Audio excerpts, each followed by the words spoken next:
बहुत सारे केसेस सुने हैं जहाँ पे लोग ब्रूटली मर जाते हैं, लेकिन अगर मैं आपको बताऊं कि कुछ ऐसे केसेस भी हैं जहाँ पर लोग ब्रूटल एक्सीडेंट्स को सरवाइव कर गए थे, ऐसे इंसिडेंट्स को सरवाइव कर गए थे जिनसे बचना नामुमकिन है।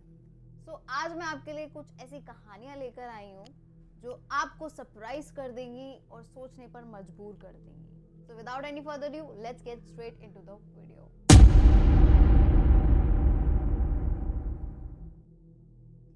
आपके साथ कभी ऐसा होता है कि आपके घर पे कोई इलेक्ट्रिशियन आया हो और वो मैकेनिकल ड्रिल का यूज कर रहा हो और आपका दिमाग अजीब अजीब से ख्याल बनाने लग जाए, नेगेटिव ख्याल, जैसे कि क्या हो अगर ये ड्रिल किसी के हाथ के आर पार चली जाए। मेरे दिमाग में ऐसे ऊट पटांग ख्याल बहुत आते हैं एंड मैं जानती हूँ मेरे जैसे वियर्ड लोग और भी होंगे। पर मैं अगर आपको बताऊं कि ऐसा फ्रीक एक्सीडेंट हुआ था जिसके अंदर ये ड्रिलिंग मशीन इन्वॉल्व थी, तो पक्का आपको आगे से इन ड्रिलिंग मशीन से फोबिया हो जाएगा। रॉन हंट नाम का एक कंस्ट्रक्शन वर्कर था। अब रोज की तरह रॉन अपने कंस्ट्रक्शन साइट पे जाता है, वहाँ काम करता है, उसके साथी भी वहाँ पे होते हैं, वो लोग अपना अपना काम कर रहे होते हैं। अब रॉन को जो सीलिंग होती है वहाँ पे ड्रिलिंग मशीन का यूज करना होता है। रॉन एक सीढ़ी लेता है, एक लैडर लेता है और उस पर चढ़ने लगता है। जब वो सीलिंग के पास पहुंच जाता है तब वो ड्रिलिंग मशीन चलाता है और होल करने लग जाता है। पर एकदम से ही जो लैडर होती है वो वॉबल करने लग जाती है, हिलने लग जाती है और रॉन को पता चल जाता है कि वो पक्का गिरने वाला है, उसको सेंस हो जाता है। तो ये जो कंस्ट्रक्शन वर्कर्स होते हैं बाहर, उनको ये ट्रेनिंग दी जाती है कि बाई चांस कभी ऐसा हो कि आपके हाथ में ड्रिलिंग मशीन है और आप सीढ़ियों के ऊपर हो और वो गिरने वाली हो या आप गिरने वाले हो, तो सबसे पहला काम जो आपको करना है वो है उस ड्रिलिंग मशीन को साइड में फेंक देने का। रॉन के दिमाग में विद इन सेकेंड से थॉट आता है और वो ड्रिलिंग मशीन को साइड फेंक देता है और गिरने लगता है। गिरते गिरते रॉन अपने एक हैंड को अपने सर के पीछे ले जाता है ताकि वो डैमेज को बचा सके। पर जब वो जमीन पर गिरकर पहुंच जाता है तब एकदम से उसको अपने सर के अंदर कुछ एंटर करता हुआ फील होता है। उसके सर में 1.5 इंच डायमीटर की ड्रिल घुस चुकी होती है उसकी एक आंख के थ्रू, यानी कि वो ड्रिल उड़ के सीधा उसके आंख के थ्रू स्कल के पीछे से निकल जाती है। उस इंसिडेंट को देखकर कंस्ट्रक्शन वर्कर्स भाग के आते हैं और उसको फटाफट से हॉस्पिटल ले जाते हैं। जब वो हॉस्पिटल पहुंच जाता है तो उसकी कंडीशन देख के डॉक्टर्स भी शॉक हो जाते हैं। अब डॉक्टर उसके टेस्ट वेस्ट करते हैं और उनको पता चलता है कि मिराक्युलसली रॉन का ब्रेन बच गया है। जो ड्रिल मशीन थी उसकी आंख से घुस के उसके ब्रेन को साइड में करके पीछे निकल गई, उसके ब्रेन को डैमेज नहीं कर पाई। अब उन डॉक्टर्स की टीम में से एक डॉक्टर निकल के आता है और वो सजेस्ट करता है कि क्यों ना हम रॉन के सर से इस ड्रिल को अनस्क्रू करके निकालें, यानी कि उस ड्रिल को वो अपने हाथों से घुमा घुमा कर बाहर निकालने वाले थे और उन्होंने ठीक ऐसा ही किया। ऑपरेशन सक्सेसफुल रहा और रॉन की जान बच गई। ये किसी का भी वर्स्ट नाइटमेयर हो सकता है, लेकिन उसकी जान बच जाना ये किसी चमत्कार से कम नहीं है। ड्रिल मशीन्स और ये सारी चीजें तो मुझे वैसे भी बहुत डरावनी लगती है। कब क्या हो जाए इनके साथ तुम कुछ नहीं कह सकते, लिटरली अनप्रिडिक्टेबल होती है। मेरे जैसे ओवर थिंकर के लिए तो ये सारी चीजें एक्चुअल में एक नाइटमेयर है।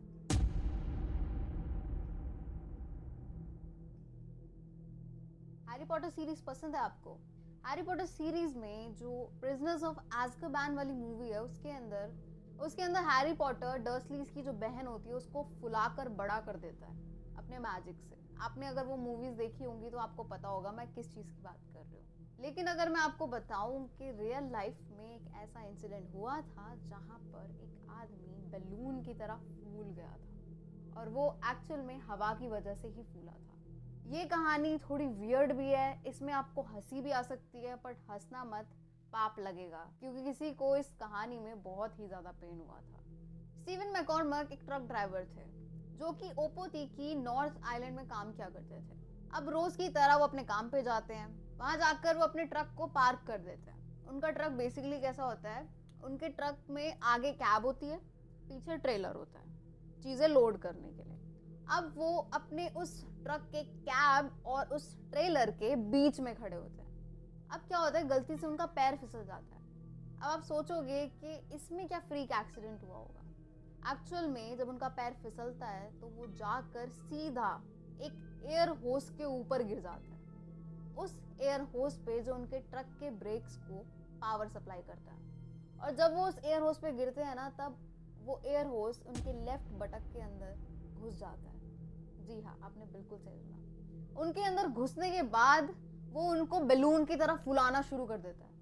एयर होस्ट है तो ऑब्वियसली बहुत तगड़े वाला एयर प्रेशर था उसके अंदर, और अब वो उस एयर को उनके अंदर भरने शुरू कर देता है।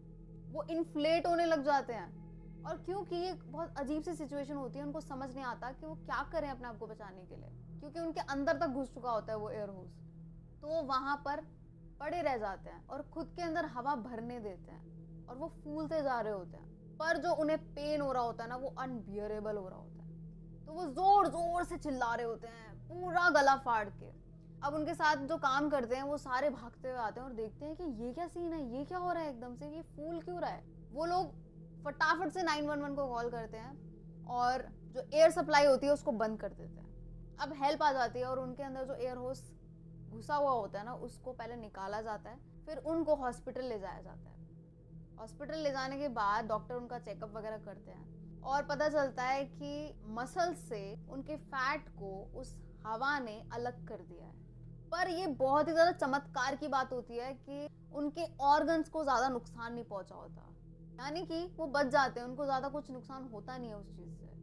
अब इसके बाद जब वो हॉस्पिटल में होते हैं तब कई दिनों तक वो थ्रू फार्ट्स और थ्रू बर्प्स अपनी उस गैस को बाहर निकालते हैं, एंड फाइनली वो जाकर रिकवर हो जाते हैं और एकदम ठीक हो जाते हैं। आगे जाके उन्होंने बताया कि वो पेन इतना ज्यादा खतरनाक था, इतना ब्रूटल था, उनको पूरा पूरा फील हो रहा था कि वो हवा कहाँ कहाँ जा रही है उनकी बॉडी में। उनको ऐसा लग रहा था कि मैं फूल फूल कर फट जाऊंगा।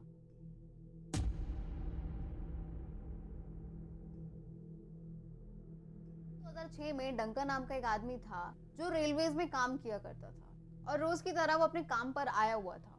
वो एक्चुअल में एक मालगाड़ी के फ्रंट में ट्रैवल कर रहा था। सो जब वो उस ट्रेन के अंदर ट्रैवल कर रहा था उस टाइम पर वो क्या करता है, वो जाकर जो दरवाजे खुले हुए होते हैं उनके पास जाकर खड़ा हो जाता है। अब क्या होता है, वो उस डोर के पास खड़ा होकर ड्राइवर से बात कर रहा होता है। बात करते करते थोड़ा सा झटका लगता है और वो सीधा ट्रेन से बाहर जाके गिर जाता है, यानी कि दूसरी पटरियों पर। जितने में वो उठ पाता है वो देखता है कि उसकी तरफ एक ट्रेन बढ़ती हुई आ रही है। अब वो अपनी पूरी जान लगा के भागना शुरू कर देता है, पर ऑब्वियस सी बात है ट्रेन को वो आउटरन नहीं कर सकता। ट्रेन उसके पास पहुंच ही जाती है और उसको अपनी चपेट में ले लेती है। वो अब पटरियों और ट्रेन के पहियों के बीच में फंसा हुआ होता है। वो ट्रेन उसको घसीटती हुई लेकर जा रही होती है। वो ट्रेन उसको 75 फीट दूर तक घसीटती है और उसको अनबियरेबल पेन हो रहा होता है उस टाइम।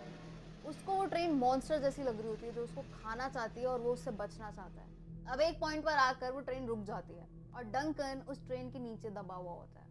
उसको फील हो चुका होता है कि वो आधा कट चुका है। जी हाँ, उसके बॉडी के 2 हिस्से हो चुके होते हैं। पर कमाल की बात ये होती है कि वो उस हालत में भी जिंदा होता है। अब जैसे ट्रेन रुकती है वो फटाफट से अपनी जेब से फोन निकालता है और सीधा पुलिस को कॉल करता है। हेल्प ऑन द वे ही होती है। उस टाइम पर वो हिम्मत करके अपनी फैमिली को कॉल करता है उस सिचुएशन में और उनसे बातें करता है।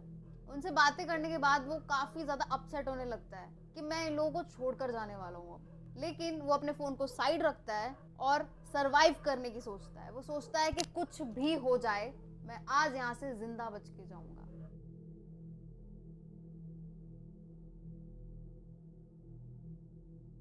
तो यार that's it for today. Hopefully आपको आज की कहानियां पसंद आई होंगी। आई नो बहुत छोटी थी ये कहानियां और बहुत छोटी है ये वीडियो, पर मैं आपके लिए और भी वीडियोस लाने वाली हूँ जो कि लंबी होंगी। So just don't worry about it.